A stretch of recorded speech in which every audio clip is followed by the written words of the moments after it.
yang digunakan pada percobaan konstanta Planck. Yang pertama, peralatannya ialah Planck Constant Eksperimen Apparatus. Kemudian selanjutnya adalah filter warna. Filter warna yang kita gunakan di sini, filter berwarna merah, kuning, biru, dan hijau. Kemudian selanjutnya saya menjelaskan tombol-tombol yang terdapat pada Planck Constant Eksperimen Apparatus. Yang pertama, Zero Adjusting. Zero Adjusting ini digunakan untuk mengenolkan. Maksudnya di sini mengenolkan ialah ketika alat ini belum menunjukkan angka 0 pada skala 0, kemudian kita perlu mengkalibrasi, ini diputar hingga skalanya menunjukkan angka 0. Kemudian Gain Adjusting. Gain Adjusting ini digunakan untuk melipat gandakan. Kemudian yang ketiga, Sensitivity. Sensitivity ini mengatur variasi sensitivitas alat tersebut. Jadi ada dua variasi di sini, sensitivitas 1 dan sensitivitas 0,1. Kemudian yang keempat adalah Light Adjusting. Light Adjusting ini digunakan untuk mengatur besar kecilnya intensitas cahaya. Di sini ada 4 variasi intensitas cahaya yang berbeda-beda.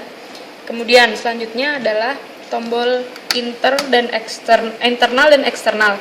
Di sini karena yang akan kita ukur berada di dalam alat, maka dari itu tombol diletakkan di atas mengarah ke inter.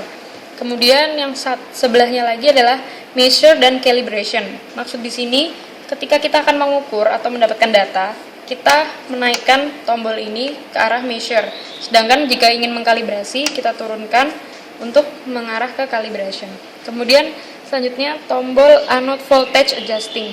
Ini tombol ini digunakan ketika kita akan mendapatkan stopping potensial. Yang terakhir, tombol power on dan off untuk menghidupkan dan mematikan alat tersebut. Sekian penjelasan tentang alat dan tombol.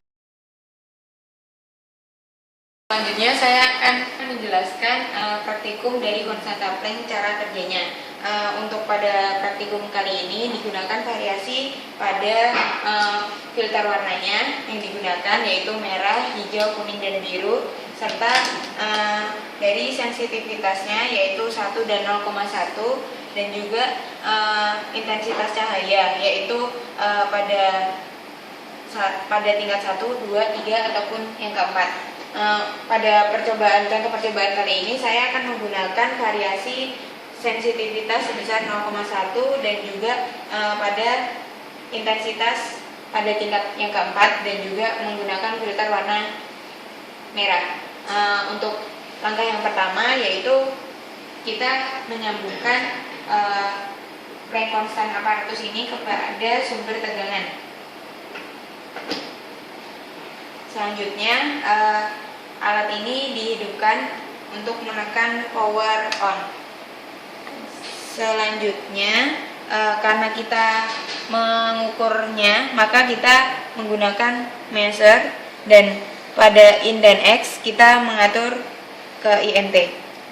Untuk selanjutnya kita mengenolkan pada ampermeter dan juga voltmeter di sini.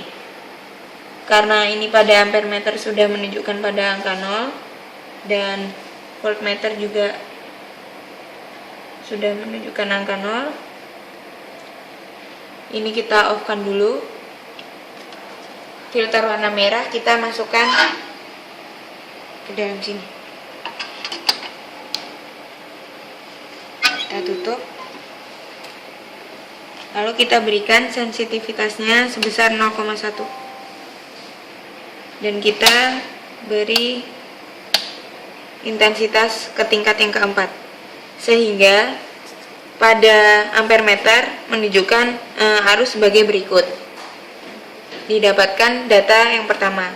Untuk mengetahui tegangan atau stopping potensial, maka kita memutar anode adjustment ini ke arah kanan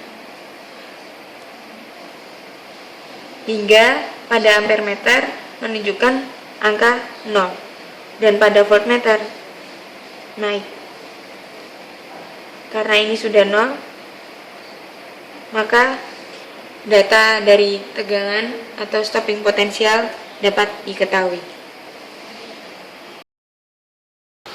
Ini saya akan menjelaskan tentang data yang diperoleh pada percobaan konsultan lab.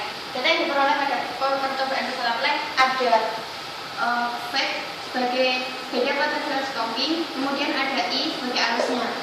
Sedangkan data yang digunakan yaitu beda potensial stopping. Di sini pada untuk mencari besar dari konsultan lab sendiri digunakan dari regresi grafik ini. Y sama dengan AX plus B, di mana nilai dari A ini merupakan A itu sama dengan H per E, sehingga untuk mencari besar konsultan prime H sama dengan A dikali E. Sedangkan besar dari E sendiri adalah 1,602 dikali 10 pangkat min 19. Kemudian dari ini akan didapatkan nilai kesantapannya. Sedangkan B-nya sendiri ini menunjukkan besar dari fungsi kerja. Besar fungsi kerja nanti kita akan tahu bahan apa yang digunakan pada percobaan ini. Dari hasil percobaan didapatkan B-nya itu sama dengan W dan sama dengan 4,7. Dan 4,7 ini merupakan bahan perak. Penjelasan tadi merupakan untuk fungsi yang D, sedangkan untuk fungsi X-nya sendiri merupakan frekuensi. Yakni frekuensi ini didapatkan dari mu itu didapatkan dari C per lambda, di mana C-nya adalah kecepatan cahaya sebesar 3 kali 10 pangkat 8. Kemudian lambdanya sendiri merupakan hasil referensi yang kita dapatkan. Lambda ini kan mempunyai rentang dari sekian hingga sekian. Nah, ini di rata-rata sehingga mendapatkan hasil lambdanya itu sendiri, sehingga mendapatkan nilai dari frekuensi. Sekian dari penjelasan dari kelompok kami. Kami ucapkan terima kasih.